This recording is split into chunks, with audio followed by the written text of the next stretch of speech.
you don't like cheating. So do you think benching with a big arch is cheating? Okay, well, cheating is probably not the best word to use. As long as they're lifting within the rules of the federation, it's not cheating. Right, it's just right. leverage. It's not cheating. It's the same thing with bench. Bench, I've benched with the max grip before, but the thing is I have a very big wingspan, so I'm always going to have a pretty significant range of motion anyway, regardless of how much I arch. Is what I found over the years. But I tend to bench closer, so I bench really, really far. So when I see people do the crazy arch and then they're super light grip and everything else, I'm like, like I get a little like, but at the same time, it's within the rules, and it's totally legal. And if you can leverage that, then why wouldn't you? And this may not be the mission statement of powerlifting, but people that compete in powerlifting, your goal usually is to lift the most weight, move the most weight possible within the confines and the rules and the guidelines of whatever federation you're competing. I haven't done like an actual max grip bench press in a very long time. There's like this groove in your thumb. How far off the knurling I'll be. And that's my competition. So it's basically like a skull cushion. Almost. And what's the reason for you doing a super close grip? Well, first and foremost, it's the way that God intended. No, I'm just kidding. I think it looks cool. The one. It looks cool? Yeah. I think it's also practical for some reasons. Let me explain. I think because it's just simple physics. You're performing more work over time. You're moving weight over longer distances, over long periods of time. And you're doing volume with that over time.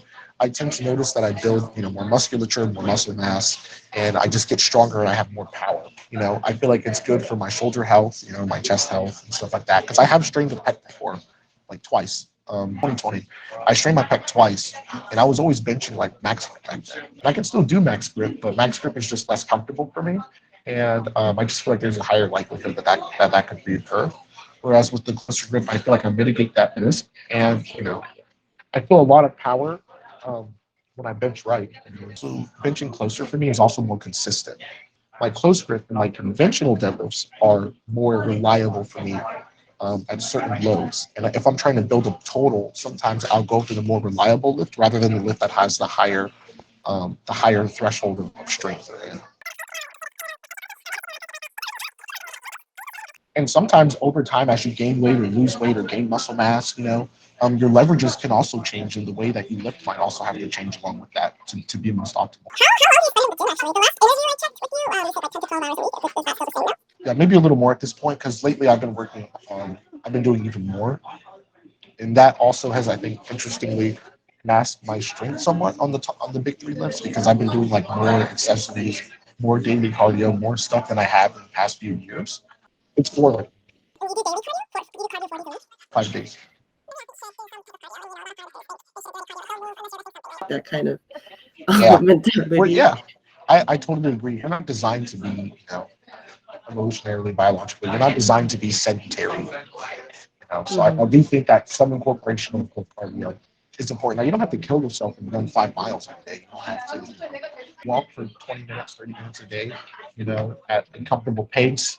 It's great for your heart health, and it's fine, Factors in training, like diet, sleeping patterns, recovery tips to maximize the potential of your training. Yeah, there's a lot to getting stronger into building muscle that happens outside of the gym just as much as it does inside of the gym.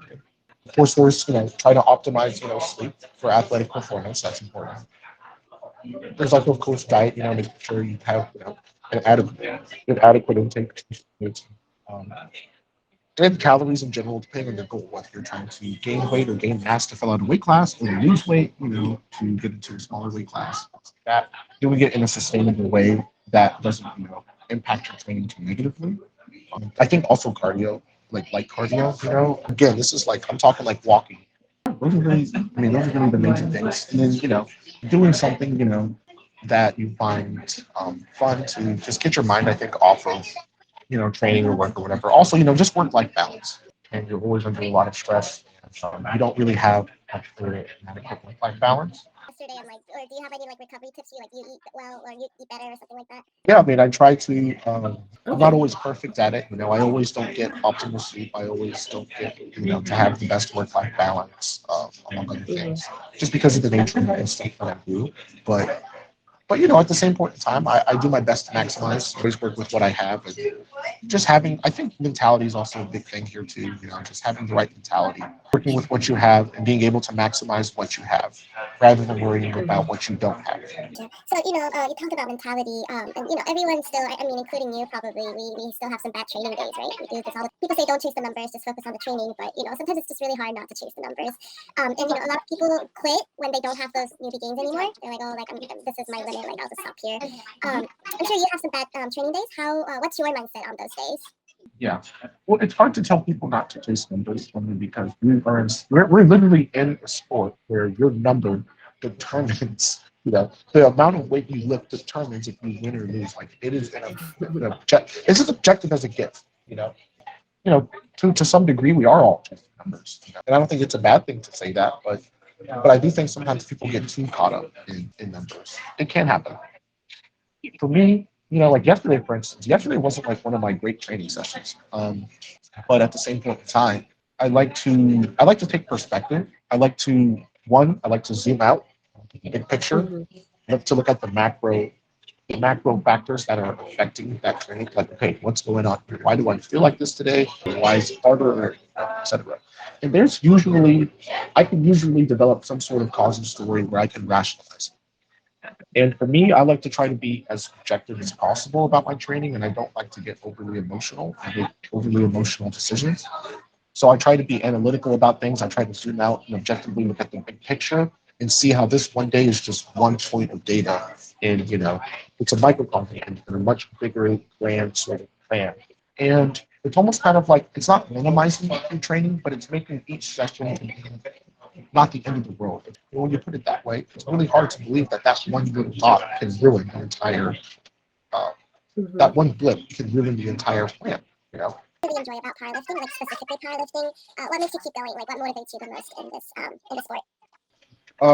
Two things. I mean, it's a pretty simple answer. One, I like to be strong. I like to be strong, I think it doesn't hurt me. I like to be strong. That's number one.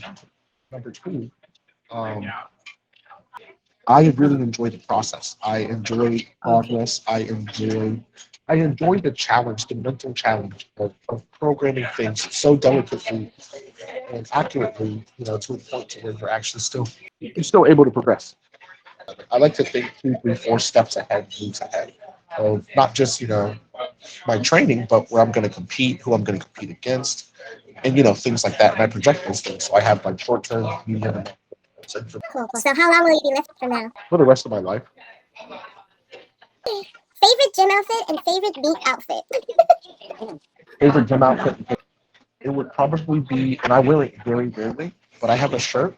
You know how I always post the gorilla and the American flag emoji? Like the emojis? Yeah. Yeah, the gorilla and the American flag. So I have an all black shirt that has that gorilla and that American flag on it. That one And then- emoji on it. Yeah, and wearing that with like black shorts, that's my favorite gym outfit. That's cute. Yeah, I'll probably bring that shirt with me to Korea. That's my Cool. favorite outfit. And then my favorite meet outfit, man, I wish I still had it. I had it years ago. I won it when I won that world championship in 2014. I was wearing this purple old-fashioned, I think it's like from the 80s or 90s, this old-fashioned purple Titan singlet. It came up really high on the thigh, and the straps were like kind of longer, and the rest of the singlet kind of came down towards the chest. But so awesome. I wish I still had the coolest singlet I have ever competed. I have this habit of like giving away things that I don't use anymore. And I do that because it's better off with them and they can get use out of it than it's sitting in my closet collecting dust. Yeah. Same. You just didn't know you would regret it so much. Yeah, that's the one thing I should have kept. But I did give it to another young lifter who did good things, because that singlet was passed down to me by my coach. Oh, that's nice. So I was just it might not passing it even on. fit you at this point. Well, when I was in high school, I was anywhere between 185 to 195, 185 to 195 pounds, and I was very muscular. But now I'm like, well, at this moment I'm like like 227, I think it would fit a lot differently now than it did then. Alrighty. Okay, so that's all the questions I have for you today. I didn't expect it to take this long. I'm sorry. That's fine. Appreciate it. And I'll see you when you're here. Okay? All right, miss. Okay, thank you. Bye-bye. Take care.